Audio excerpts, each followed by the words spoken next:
Greetings, geeks and nerds, I'm Lazy Universe and White and Nerdy. Time for another YouTuber poll suggestion, as this one won by a massive landslide, which thank you everybody so much for voting on the YouTuber subscriber poll, which I like to try to do at least once a month, just to kind of give you guys what you guys would also like to see, and also things that I have that might make for an interesting video.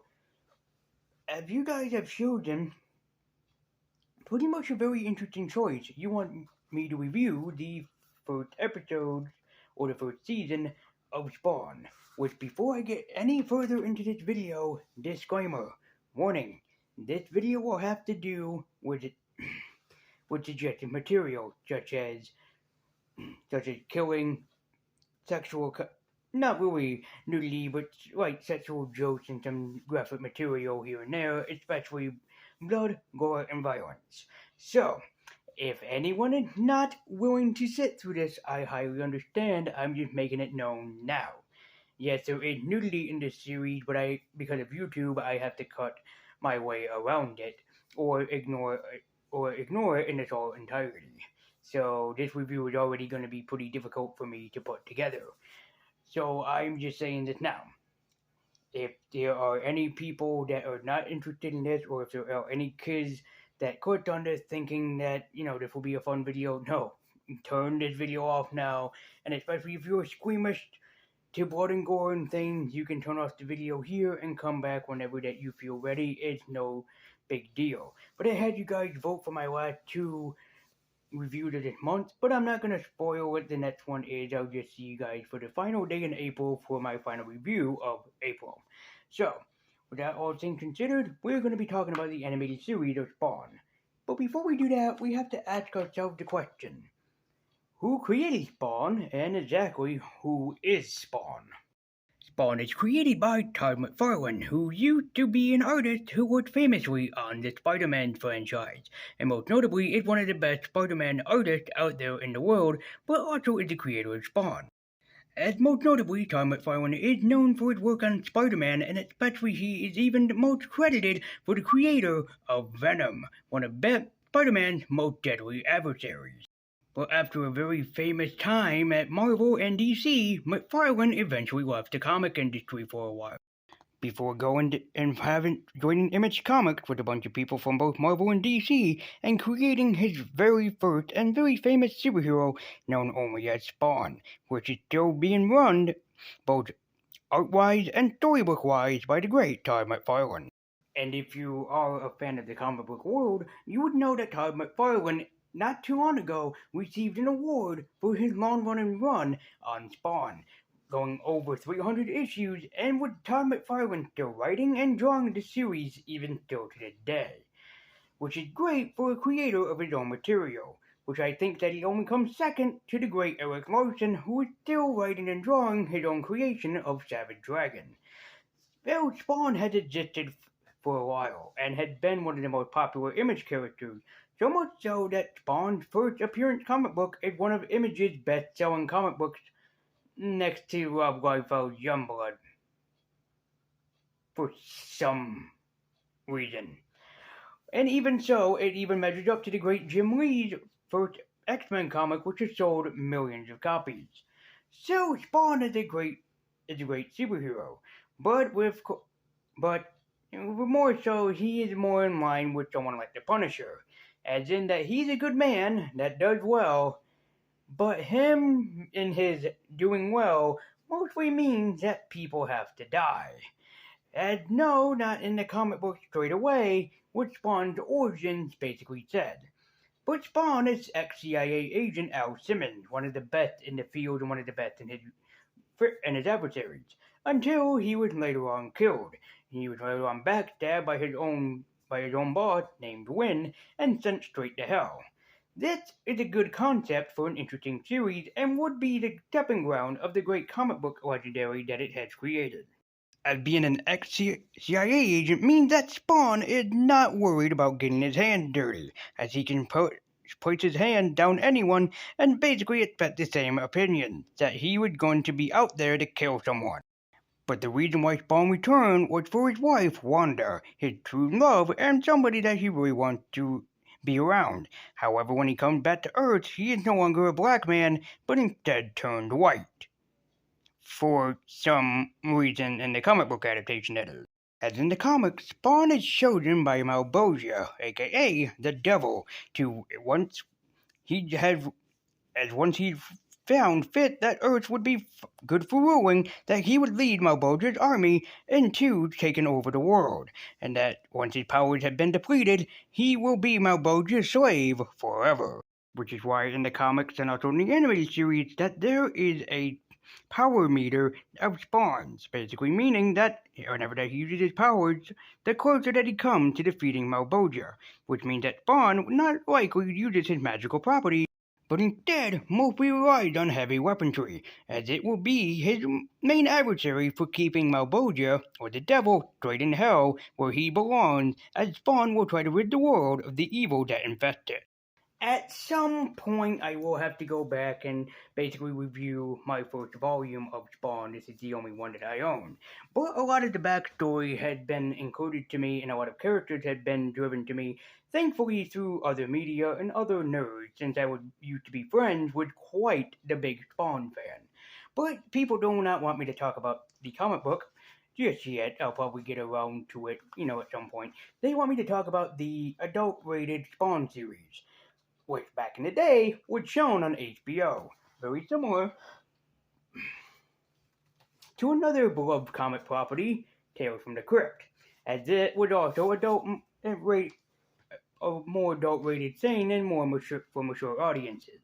So, let's see why people want me to check out the first season of Spawn, which, yes, in case people are wondering, I do own the second season, so eventually I can also review the second season. Maybe I'll have to order that nice looking box set of the entire run of the Spawn series and basically review it season by season. But with that all said and done, let's go ahead thing first. Let's start this off with Spawn, the animated series. So, let's put on our dark dramatic capes, shoot chains out of ourselves, and only speak with the voice of Keith David, who can make mountains move and make women moist just by the sound of his voice. This is Spawn. And also, last warning, this review is going to cover some dark subject material. It's going to have blood and gore inside of it. So this is your best time now to get out of it. And for dark subject material, I mean it will deal with things like rape, it will deal like rape and blood and gore and stuff like that, and also some suggestive material. And also some like sexual jokes or whatever. Now is your time to back out from watching this review, as I will try to sugarcoat it as best as I can. You have been warned. So, let's jump into Spawn the Animated Series. So, straight off the bat, people will notice that Spawn kind of shares a similarity to that of anime, and that would be because Todd McFalene is a fan of anime. Specifically the anime Dark City, which is why that this series carried on a sort of anime design and look because Todd McFarlane was a big fan of the anime Dark City. As our animated series begins with a man, or a couple people, being shot inside of an alleyway, only known as Rat City, as the guy had been shot for selling information. But while he's almost gonna be a burnt crispy treat right on the side of the street, he just so happens to be saved by the greatest of all. He happens to be saved by Spawn.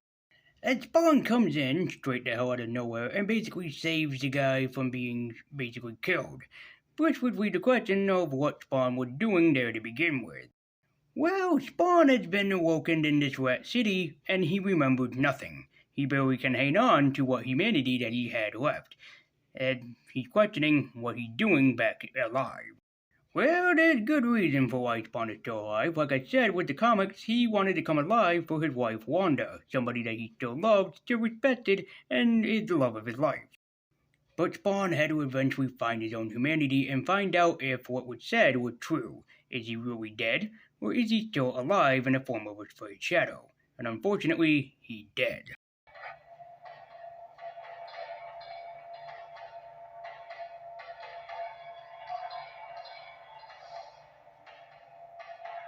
As Spawn snaps under realizing he had been killed, but why was he brought back to life is the reason that he questions the most as he tries to cling on to what humanity he has left. Well, according to Spawn's ally, or basically savior, Vindicator, he soon realizes why he's brought back, unfortunately, back to life.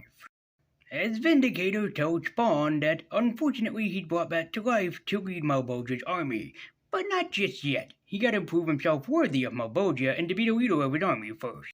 But Spawn tells basically Malebolgia and also Violator that I want nothing to do with this, and this does not please me, and I want nothing to do with you or your damn war.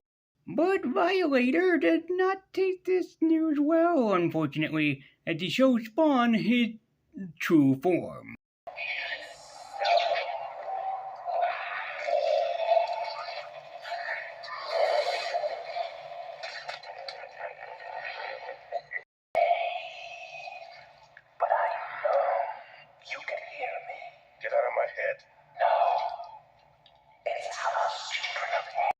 Spawn in this franchise is voiced by the legendary and awesome Keith David, who really summed up the role of Spawn and the voice of him quite nicely. Who is about to take your head off?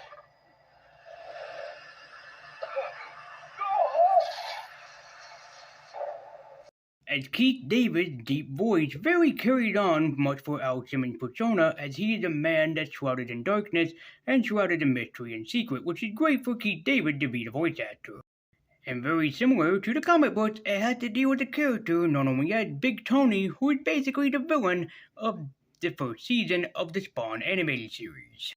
As in the comic, Big Tony, or Fat Tony, was nothing more than just a mobster that would basically ruin New York City, and would eventually send somebody after Spawn after realizing that he'd been fucking up and ruining his entire merchandise and his entire career.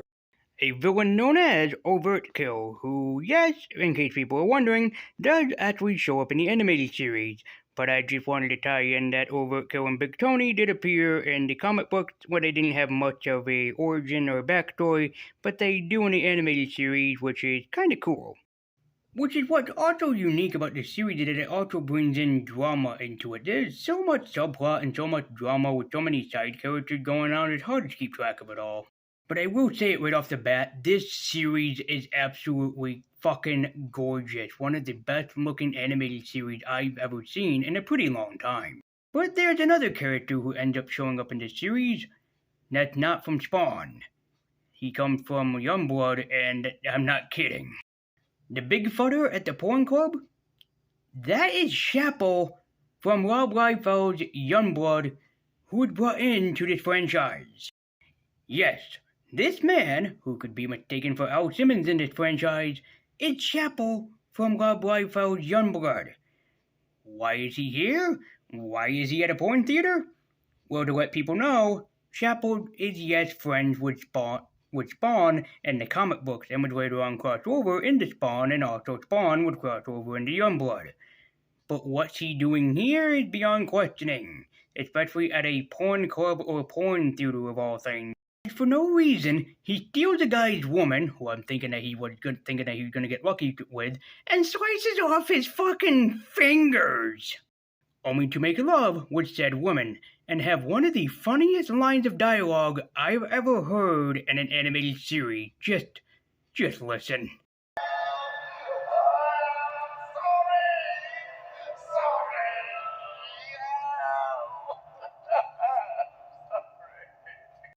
Oh, Al! I'm so sorry, Al!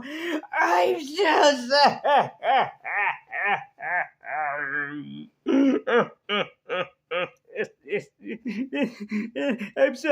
I'm sorry, honey. That doesn't happen to me all the time. It just... What? No, I haven't met a woman named Al. I was just having Vietnam flashbacks. You know, that stuff is usual to happen during sex. Huh? Well, being a black man, size isn't everything. I mean, it doesn't much matter. Where are you going? Why are you laughing? Stop laughing. Come back here. I paid for the full hour. I know I was only done within 5 minutes, but I paid for the full hour. Get your ass back here. No, don't go. Oh. This doesn't always happen to me, and now she's gonna go tell her friends. My existence is very lonely. No, I don't know what the fuck that was either, but yes, I had to make a joke about it because it was just too funny to ignore. Well, back to the animated series at progress. The series has another Spawn character that would be introduced in it, known only as Angela, and if the name doesn't sound familiar, yes, that actually means that Angela is an angel. As the organization, known as Heaven, is keeping track of hell spawns and them appearing on Earth, but Angela is upset that she is not kept in a circle and within close range of the new hell spawn on Earth. There is also another character brought into this ranks, Billy Kincaid, who is one sick son of a fucking bitch involved both in this series and also in the comic. A majority of the series can be summed up as that Spawn is basically taking down bad guy after bad guy after bad guy. But during the last half of season 1, they do involve a plot point, and that little Cheyenne, Wanda's little daughter that she had with Terry, Al's friend, had been kidnapped. Had she been kidnapped by Billy Kincaid, and this is bad news to happen, so as likelihood, Spawn, Cheyenne's faithful protector, will step in here. In the comics, Billy Kincaid is a child killer, and they do not sugarcoat it, but I am just for the sake of YouTube. That he is a demented ice cream man who basically kills kids and then keeps collectibles of the children. As very similar to what's happening here, Spawn hears about it and his demented capabilities that he goes up and meets with Billy, the child killer himself, and has a few words with him. And he unfortunately kills the ice cream man as he makes him fucking scream for mercy. As the series ends with Al saving little Cheyenne and declaring that he will be around to protect her forever and ever, same with her mother and father that he had yet to meet. I do have to say it, and I will admit it, Spawn the animated series is quite a masterpiece to watch from beginning to end, as it really has its up moments, and mostly up moments that success and succeed for the career of Spawn. If you can ignore the fact that it's made for more mature audiences, and especially watching it at a good forgiven time, Spawn is actually a pretty awesome animated series for everyone that loves Spawn. So whether you're a die-hard fan of Spawn or a casual fan of Spawn, I highly recommend checking out the animated series, as it might be a worthy time for you to pass, especially for as good as it is.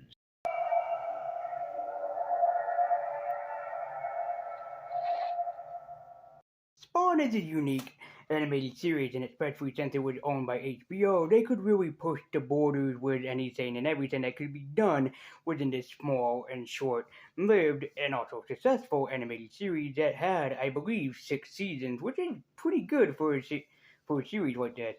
I will eventually talk about season 2 and what that is and also who that introduced to, as the animated series would become more successful and also exploring Spawn's backstory, especially with a movie that is being in production and also supposed to be released next year. It doesn't make me surprised that Spawn's legacy hadn't lived on forever. I know at some point I also have to review the comic book adaptation for you guys as well too, or just the comic book in general. But I was lucky enough to own this, so I could basically use this also in this review to kind of tell you guys what's the same and what's different, as the animated series borrows a lot from the comic books, which is like no duh, because one of the writers and also producers on the series was Todd McFalene. So there you go. If you can look past a lot of the mature subjects, it still is an enjoyable animated series, but only for the recommended mature audiences, as there is blood and gore, sexual content, and also some dark subject matter, like I said, especially with Billy Kincaid in the series. But with that all said and done, Spawn the animated series is great, and it can be recommended by me for anyone to check out. So you guys so much for watching. I believe universe. I've been White You Nerdy. Keep eking on, and in case you're wondering about the review while I was skipping around a lot, you have to remember, I had to skip a lot of things that were happening, especially with the dark subject matters and a lot of the nudity. I had to cut around that. So thank you guys so much for watching, and thank you for joining on the subscriber poll vote. If you're wondering, yes, I do one every month. So if you missed this month, there's always one next month. So I'll see you guys back here with the other subscriber poll vote. So thank you guys so much for watching. Be sure to like, comment, and subscribe. Follow me at Twitter with a link in the description down below. And as always, thank you guys so much for watching this Raid Universe review. And until next time, guys, take care.